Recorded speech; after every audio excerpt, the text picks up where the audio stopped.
So why do we have to keep getting boosters for the COVID-19 vaccine?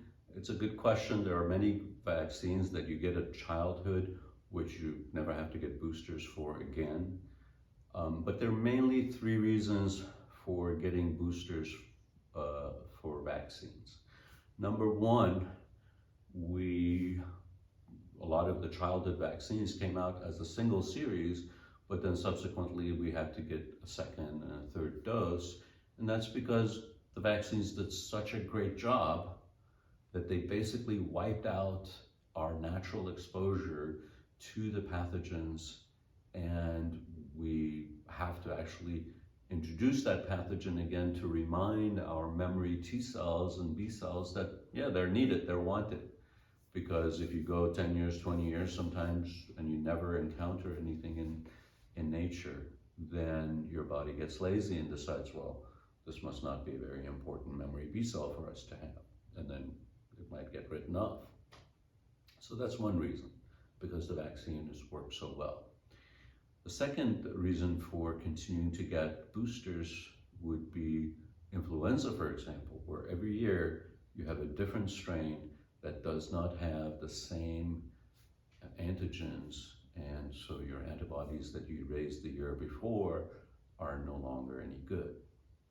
The third reason for getting boosters, and this is why probably we have to continue getting boosters for COVID-19, is because your body needs to be able to mount an immune response to what's in the center of the virus, so that when you naturally encounter a virus, the virus has multiple layers, and you can take off layer by layer, and that's how your body normally will mount a response. And what you're really looking for is this stuff in the center, that your body then subsequently makes an antibody to this stuff, not what's on the surface, but to what's in the inside.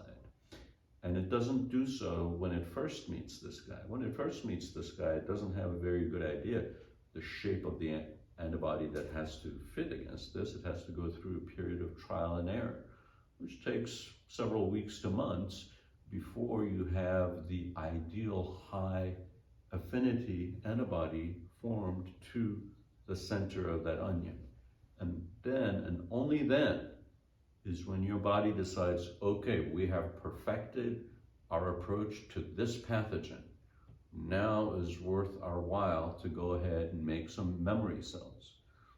When it has just encountered the earlier parts of the virus, it hasn't solved the equation yet. It has started to solve the problem with the spike protein, with the early antigen, with the viral capsid, but not until it gets to the nucleus and mounts a high affinity antibody to this is it worth your while to develop memory B cells. And that's probably what's missing in the genetic vaccines that we have, and that is probably the limitation of the genetic vaccine, in that you can never actually introduce the DNA or RNA that's in here, because that's basically giving you the infection. So we will probably never have a genetic vaccine that actually will give you prolonged protection against the virus or bacteria.